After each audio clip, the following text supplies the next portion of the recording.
ইরানে যৌথ হামলা চালিয়ে পুরো মধ্যপ্রাচ্যে আগুন লাগিয়ে দিয়েছে ইসরায়েল যুক্তরাষ্ট্র। ২৮ ফেব্রুয়ারি থেকে শুরু হওয়া সেই আগ্রাসনের পর ইসরায়েল এবং মধ্যপ্রাচ্যে মার্কিন ঘাঁটিগুলোতে ঝাঁকে ঝাঁকে ক্ষেপণাস্ত্রের ঢেউ চালাচ্ছে ইরান। এমন ভয়াবহ যুদ্ধের মধ্যেই কিয়ামতের ক্ষেপণাস্ত্র উৎক্ষেপণ করেছে যুক্তরাষ্ট্র, যা আন্তর্জাতিক অঙ্গনে উদ্বেগ বাড়িয়েছে।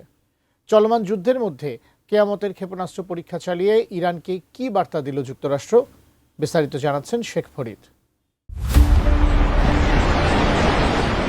ইরানের সঙ্গে চলমান ভয়াবহ যুদ্ধের মধ্যে কেয়ামতের ক্ষেপণাস্ত্র পরীক্ষা চালিয়েছে যুক্তরাষ্ট্র, যা মূলত মিনিটম্যান 3 আন্তঃমহাদেশীয় ব্যালিস্টিক মিসাইল নামে পরিচিত। পারমাণবিক অস্ত্র বহনে সক্ষম এই ক্ষেপণাস্ত্রটি পৃথিবীর যে কোনো প্রান্তে আঘাত আনতে পারে। গালফ নিউজের প্রতিবেদন থেকে জানা যায়, গত ৩ মার্চ ক্যালিফোর্নিয়ার ভ্যান্ডেনবার্গ স্পেস ফোর্স বেস থেকে এই পরীক্ষা চালানো হয়।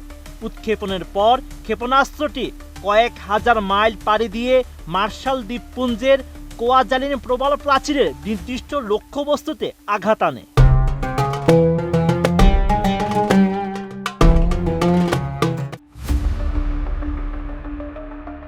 তবে মার্কিন বিমান বাহিনীর গ্লোবাল স্ট্রাইক কমান্ড জানিয়েছে, মিনিটম্যান 3 ক্ষেপণাস্ত্রের উৎক্ষেপণ কয়েক বছর আগেই নির্ধারিত ছিল এবং এর সঙ্গে বর্তমান বিশ্ব পরিস্থিতির কোনো সম্পর্ক নেই।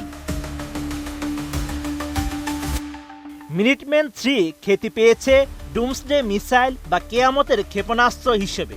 এটি পৃথিবীর যে কোনো স্থানে আঘাত করতে সক্ষম এবং একাধিক পারমাণবিক ওয়ারহেড আলাদা লক্ষ্যবস্তুর দিকে পাঠাতে পারে। স্থল বা ভূগর্ভস্থ বাংকার থেকে কয়েক মিনিটের মধ্যেই উৎক্ষেপণ করা সম্ভব। পারমাণবিক হামলার পরিস্থিতিতে দ্রুত পাল্টা আঘাত আনাই এর মূল উদ্দেশ্য। কেয়ামতের ক্ষেপণাস্ত্র পরীক্ষার সময় নির্ভুলতা, আঘাতের ক্ষমতা এবং নির্ভরযোগ্যতা সহ এর বিভিন্ন প্রযুক্তি বিষয় যাচাই করেছে মার্কিন বাহিনী। এই ধরনের পরীক্ষা ক্ষেপণাস্ত্রের কার্যকারিতা উন্নয়নের জন্য অত্যাবশ্যক। তবে তা মধ্যপ্রাচ্যে চলমান উত্তেজনার সময় হওয়ায় আন্তর্জাতিক অঙ্গনে বেড়েছে উদ্বেগ।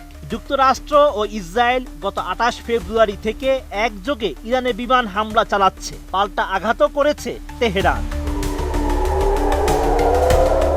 সামরিক বিশ্লেষকরা বলছেন, মিনিটম্যান 3 পরীক্ষার এই সময় নির্বাচন ইরানকে সতর্ক করার সংকেত হিসেবেই নেওয়া যেতে পারে। গত বছরের শেষ দিকে ট্রাম্প পারমাণবিক অস্ত্র কর্মসূচি পুনরায় শুরু করার নির্দেশ দিয়েছিলেন, যাতে চীন ও রাশিয়ার সঙ্গে যুক্তরাষ্ট্রের পারমাণবিক সক্ষমতা বজায় থাকে।